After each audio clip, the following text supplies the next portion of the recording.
talabul halali wajibun, mtu kutafuta halali ni jambo la wajibu. Yani kama vile ambavyo wewe unaona kwamba kuna mambo ni wajibu, kama vile kuswali, kufanya kitu gani, kutoa zaka, kwenda hija ni wajibu, lakini Mtume sallallahu alaihi wasallam anasema kutafuta riziki ya halali, ikiwa ni katika njia za biashara, ikiwa ni katika kufanya kazi za ufundi wa ujenzi, ikiwa ni katika njia gani, lakini kutafuta halali Mtume sallallahu alaihi wasallam anasema ni jambo la wajibu. Na ni kwa nini Mtume anasema ni wajibu?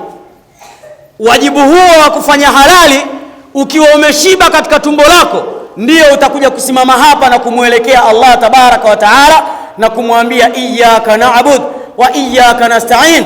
Ikiwa hujashiba, pengine hata kusimama kwenyewe kitakuwa ni mashaka. Sasa kama ukiwa umekula vya haramu, sidhani kama utakuwa unasimama katika njia ya namna gani. Kwa hivyo Mtume sallallahu alaihi wasallam anatuambia sote Waislamu lazima tukatafute katika njia za halali.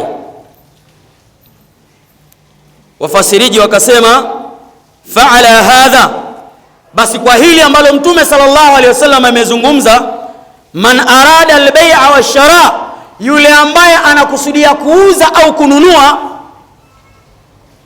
lazima an yataallama kaifa yabi'u, ajifunze namna ya kuuza, lakini pia ajifunze kaifa, namna ya kuweza kununua.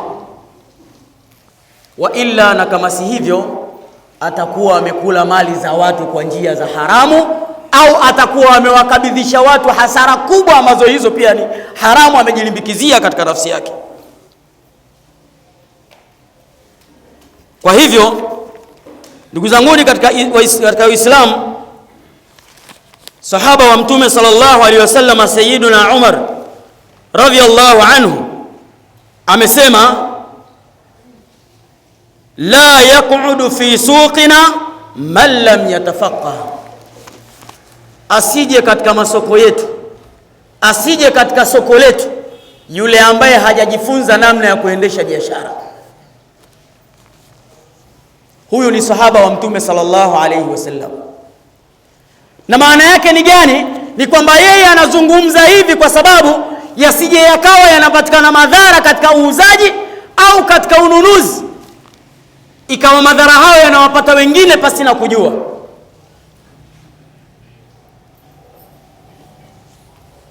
Aqulu ma tasma'un wassalatu wassalamu ala man la nabiyya ba'dahu Muhammad bin Abdullah sallallahu alayhi wasallam. Ndugu zangu katika iman, na kuhusieni kwa mara nyingine, lakini pia na kuhusia nafsi yangu katika swala zima la kumcha Allah tabaraka wa taala.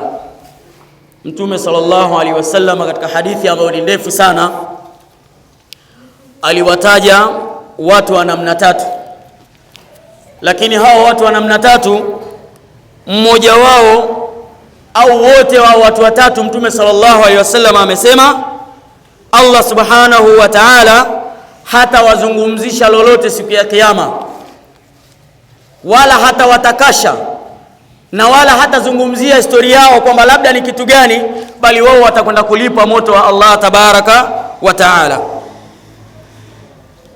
Lakini mmoja wapo ambao ndio sehemu katika hutuba yetu ambayo Mtume sallallahu alaihi wasallam amemtaja, asema ni mtu ambaye la yabi'u wala yashtari illa bilhalaf, ni mtu ambaye huwa hanunui hauzi wala hanunui isipokuwa lazima aape.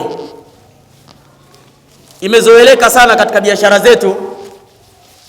Utajiuliza pengine mtu ameitoa biashara hivi labda na Tunduma mpaka hapa, lakini wakati wa kuuza unamwambia nipunguzie, anakuambia wallahi sipati hata shilingi 10, wallahi wabillahi sipati hata shilingi 10 mimi. Sasa unajiuliza kama hapati hata shilingi 10, alikoitoa masafa marefu yote haya mpaka ameifikisha hapa, inakuwa vipi apate hata shilingi 10 na biashara anaendesha na akimaliza aenda tena? Maana yake ni kwamba Mtume sallallahu alaihi wasallama anazungumza ubaya wa kuwapa katika biashara. Ama ikiwa kama haikulipi, basi taja bei ambayo itakulipa.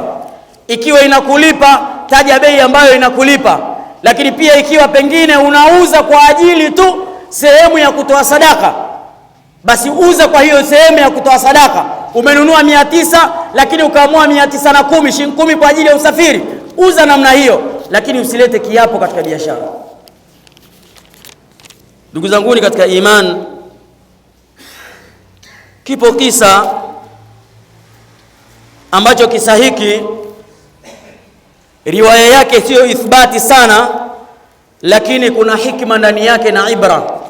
Kwa hivyo wanawazuoni wakaweka katika sehemu ya ile hikma iliyopo, lakini pia na ibra, pengine wengine wakaliwazika kupitia kisa hicho.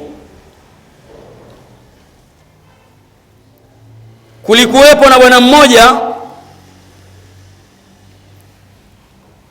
ambaye huyu bwana alikuwa ni maarufu sana. Katika umaarufu wake huyu bwana ilikuwa ni katika riba na biashara za kawaida ambazo zinafanywa na watu wote. Kwa maana kwamba anakopesha riba, lakini pia ana wakubwa zake wamempa riba. Halafu pia huyu bwana ikifika kipindi ambacho pengine watu wanapanda mazao, anakwenda kwa watu wanaopanda mazao, anawaambia jamaa, kuna watu ambao wana kipindi cha kupanda mazao hawana mbegu, hawana lolote. Yaani yeye ategemea ifike kipindi cha kulima, afanye kibarua cha kuweza kumpatia mbegu na chakula chake cha kuishi, halafu ndio aweze kupanda shamba lake. Sasa huyu bwana anachokifanya, yeye anazunguka kwa wale ambao ni wakulima, kisha anawagaia katika sehemu ya mbegu. Pengine akimpa mbegu ya kuweza kupanda hekari moja, anamwambia mtu aje ampe gunia pengine 3.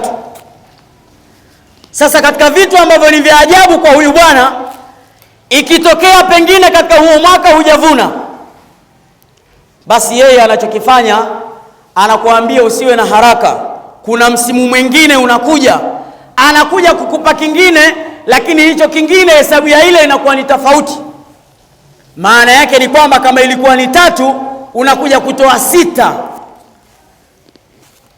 Sasa katika dhulma ambayo alikuwa akiifanya huyu bwana, ikiwa mtu amepata labda 7, yeye haangalii shida aliyoipata huyu bwana, bali yeye atanyakua cha kwake na atatia katika mfuko wake, akiamini kwamba ingelikuwa si mimi, hata hii ambayo umepata wewe usingeipata, mimi ndio niliyokuwezesha. Kwa hivyo akafanya mambo haya, lakini akawa ni tajiri mkubwa sana. Lakini dhata yaumin, siku moja akapita mwanamke mbele yake. Katika kukamilisha njia zake za haramu, huyu bwana, huyu mwanamke akawa amempendezesha sana, amempenda sana. Fa akhadhaha qaharan, akamchukua kwa nguvu. Maana yake ni kwamba amemuingiza katika sehemu yake ya siri, kisha kwa Kiswahili tukaita akambaka. Halafu kisha akamtafuta mtu ambaye ni maskini wa hali ya chini. Mwanamke kwanza ni mzuri, wasifu wa kwanza, ambaye huyu mwanamke katika sifa ya uzuri ilikuwa atafute mtu ambaye ana uwezo wa kulingana na thamani yake, au yeye mwanamke ampende mwenyewe huyo mtu, lakini kulingana na thamani aliyonayo. Ila huyu bwana akafanya kwa kiburi, kwa sababu yeye ana uwezo. Kwa hivyo akamchukua kwa nguvu, halafu akamuonyesha, kwa sababu mimi ujue kwamba nina hela, na kuozesha mtu ambaye ni maskini wa chini kabisa. Akamtafuta yule bwana, akamwambia mkeo ni huyu na hapa huondoki. Ikawa tayari, kwa maana kwamba mawali zake wamekuja na ndoa tayari imeendelea, kwa kiburi cha yule bwana. Kwa hivyo huyu bwana baada ya muda, haikukatisha, Allah subhanahu wa ta'ala akaichukua roho yake. Sasa kama unavyojua, kwenye miji yetu watu wako aina mbili. Kuna wale ambao wanaitangaza haki kwa wazi, na kuna wale ambao wanatangaza haki, lakini akija mtu hata kama ana makosa hawezi kuzungumziwa makosa yake. Basi wakaenda wakamzika yule bwana katika kaburi, wale ambao kidogo walikuwa hawakuwa na msimamo dhidi ya zile tabia za yule bwana. Siku ya kwanza kuzikwa, ya pili yake asubuhi watu wanakwenda katika kaburi, wanakuta moshi unafuka katika kaburi lake. Sasa ndugu, kwa sababu ya kuficha siri, wakamwambia msitangazie watu. Wakatafuta mashehe mbalimbali, wakawaambia njoeni jamani, hali gani hii hatuje kuiona katika mji wetu? Au mashehe waliomzika walikuwa wameweka baadhi ya vitu ambavyo vinasababisha umoshi ndani. Lakini alikuwepo shekhe ambaye kidogo ana hikma, akasimama na akawaambia, hapana, naombeni mnipe muda kidogo nijaribu kumuomba Allah tabaraka wa taala, halafu tuchunguze ni tabia gani anazo.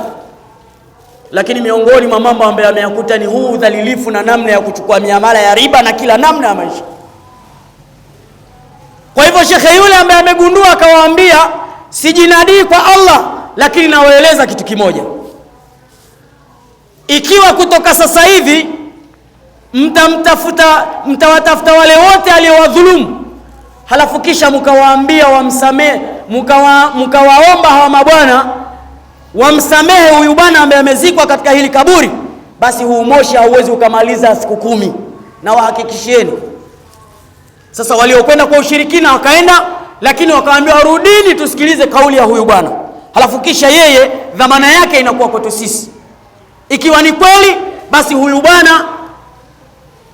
bwana atasalimika na sisi. Kama ikiwa si kweli hivi anavyozungumza, tutajaribu kuhangaika. Kwa hivyo akakaa ndani ya siku 7 ule moshi kweli ambao kwa katika kaburi ukakata. Lakini ni baada ya wale watu kila mmoja kusema nimemsamehe kwa ajili ya Allah, nimemsamehe, kwa kuangalia ibra na namna wanavyoona vile vitimbi vinavyoendelea katika makaburi.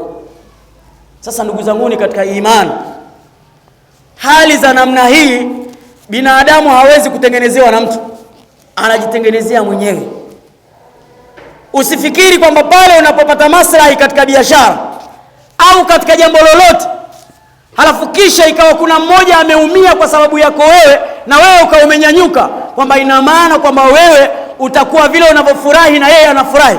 Akifahamu kwamba kuna sehemu umemdhulumu, atakuwa yupo tayari mpaka mbele ya Allah tabaraka wa taala aweze kukudai, lakini hakudai katika dunia, kwa sababu anaamini pengine inawezekana wewe ndio sababu ya yeye kutokuwa na kipato katika dunia. Inna Allaha malaikatahu yusalluna ala nabi ya ayyuhalladhina amanu sallu alayhi wa sallimu taslima. Allahumma salli ala Muhammad wa ali Muhammad kama sallaita ala Ibrahim wa ali Ibrahim, wa barik ala Muhammad wa ali Muhammad kama barakta ala Ibrahim wa ali Ibrahim innaka Hamidum Majid. اللهم أتمم لنا نورنا واغفر لنا خطايانا إنك على كل شيء قدير إنك على كل شيء حفيظ. اللهم اكفنا بحلالك عن حرامك. اللهم انصرنا من الحرام يا رب العالمين. اللهم اجعلنا من الذين يتبعون سنة محمد صلى الله عليه وسلم. اللهم انصرنا على أعدائنا يا رب العالمين. اللهم انصرنا من كيد الكفار يا رب العالمين. وصلى اللهم على محمد وآله وصحبه أجمعين. الحمد لله.